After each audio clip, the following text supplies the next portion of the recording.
بسم اللہ الرحمن الرحیم الحمد للہ رب العالمین والصلاة والسلام علی سید الانبیاء والمرسلین وعلی آلہ واصحابہ اجمعین اما بعد السلام علیکم ورحمۃ اللہ وبرکاتہ۔ معزز سامعین، آج میں نے آپ کو آپ صلی اللہ علیہ وسلم کی ایک حدیث سنانی ہے۔ مشہور حدیث ہے، اکثر علماء خطبہ بیان کرتے رہتے ہیں، تو جن لوگوں نے یہ حدیث سن رکھی ہے ان کے لیے ایک یاد دہانی ہو جائے گی، اور جن لوگوں نے اس سے پہلے یہ حدیث نہیں سنی تو ان کے علم میں بھی اضافہ ہو جائے گا۔ مسلم شریف کی یہ حدیث ہے، حضرت ابو ہریرہ رضی اللہ تعالی عنہ وہ روایت کرتے ہیں کہ رسول اللہ صلی اللہ علیہ وسلم نے ارشاد فرمایا، اتدرون من المفلس، یعنی آپ صلی اللہ علیہ وسلم نے اپنے صحابہ رضوان اللہ علیہ مجمعین سے سوال کیا، اتدرون من المفلس، کیا تم جانتے ہو کہ مفلس کون ہے؟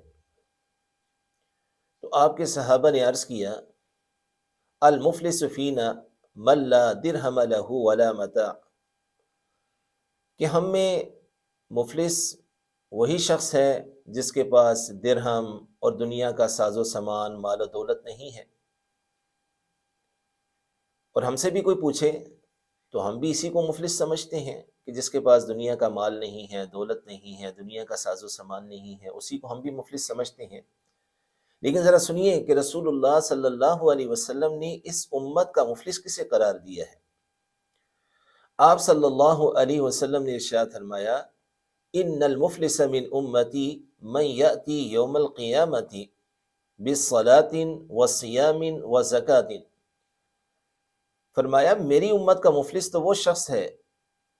جو قیامت کے دن نماز، روزے، زکوٰۃ یعنی خوب نیکیاں لے کر آئے گا، اور لے کر آنے میں اس طرف اشارہ بھی ہے کہ اس کی نیکیاں قبول بھی ہوں گی،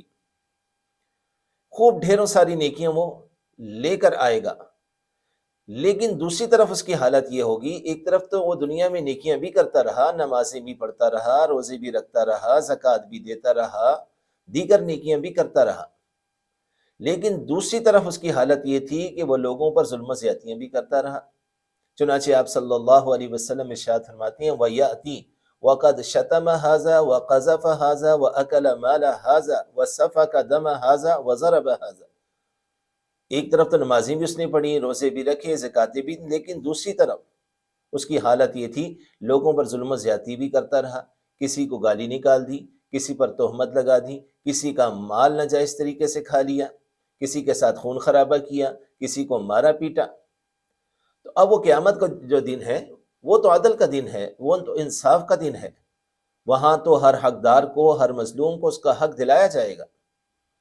چنانچہ اب کیا ہوگا، ڈھیروں ساری یہ نیکیاں لے کر آیا ہے،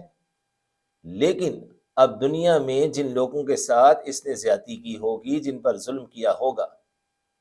اب ان کو ان کا حق دلایا جائے گا، اور اس کا طریقہ یہ ہوگا کہ وہاں دنیا کا مال و دولت، درہم دینار، سونا چاندی تو ہوگا نہیں۔ اب یہ جو شخص ہے جو ڈھیروں ساری نیکیاں لے کر آیا ہے، اس کی نیکیاں اٹھا کر ان مظلوموں کو دے دی جائیں گی جن پر اس نے دنیا میں ظلم و زیادتی کی ہوگی۔ جتنا جتنا جس پر ظلم کیا ہوگا اس کے بقدر اس کی نیکیاں اٹھا کر ان مظلوموں کو دے دی جائیں گی،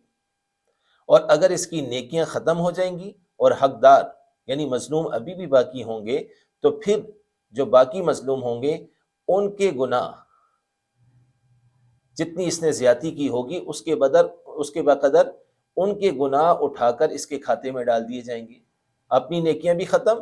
الٹا اب جو مظلوم ہے ان کے گناہ بھی اٹھا کر اس کے کھاتے میں ڈال دیے جائیں گے، اور نتیجہ یہ نکلے گا کہ ڈھیروں ساری نیکیاں لانے کے باوجود جنت میں جانے کے بجائے حدیث پاک کے الفاظ ہیں ثم طرح فی النار، جہنم کی آگ میں اس کو پھینک دیا جائے گا۔